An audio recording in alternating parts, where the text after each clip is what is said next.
Assalamualaikum warahmatullahi wabarakatuh.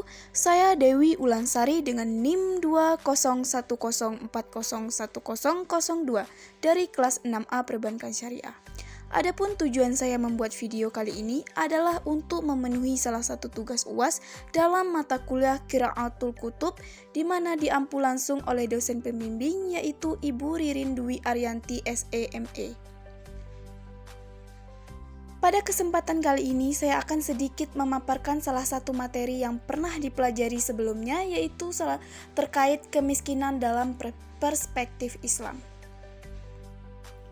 Nah, sebenarnya apa sih kemiskinan itu? Jadi, kemiskinan sendiri dapat diartikan sebagai suatu kondisi di mana seseorang itu tidak mampu memenuhi kebutuhannya, tidak hanya dari sisi materi, melainkan juga dari sisi psikologi, sosial, dan spiritual. Kemudian, di dalam buku Ali Kamson terdapat 4 jenis kemiskinan. Yang pertama, kemiskinan absolut. Apa sih yang dimaksud dengan kemiskinan absolut? Jadi, kemiskinan absolut merupakan kemiskinan yang menjadikan suatu kondisi di mana pendapatan seorang individu atau sekelompok orang berada di bawah kemiskinan. Nah, jenis kemiskinan absolut ini bisa dikatakan sebagai jenis kemiskinan yang paling banyak dipakai sebagai sebuah konsep untuk menentukan maupun mendefinisikan kriteria seseorang individu maupun kelompok orang miskin atau tidaknya. Kemudian yang kedua, ada kemiskinan relatif. Kemiskinan relatif ini adalah bentuk kemiskinan yang dapat terjadi karena adanya pengaruh dari kebijakan pembangunan yang tidak menjangkau ke seluruh lapisan masyarakat, sehingga dapat menyebabkan adanya ketimpangan-ketimpangan pendapat.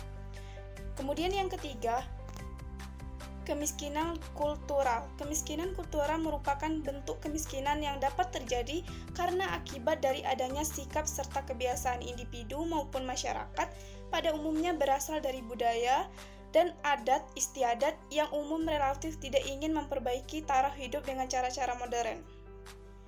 Yang keempat, kemiskinan struktural. Berbeda dengan kemiskinan kultural, kemiskinan struktural menjadi bentuk dari kemiskinan yang terdapat sumber daya umumnya terjadi pada suatu tatanan sosial dan budaya maupun sosial politik yang kurang mendukung pembebasan kemiskinan masyarakat di suatu negara.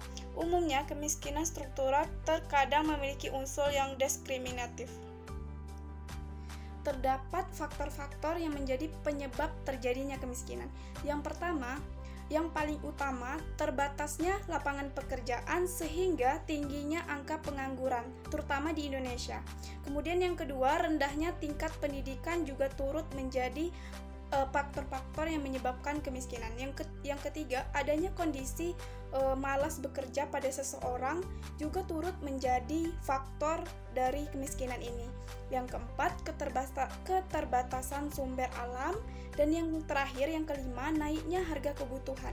Seperti yang kita tahu, naiknya harga kebutuhan kita atau bahan-bahan pokok juga turut menjadi bagian dari faktor-faktor yang menyebabkan terjadinya kemiskinan.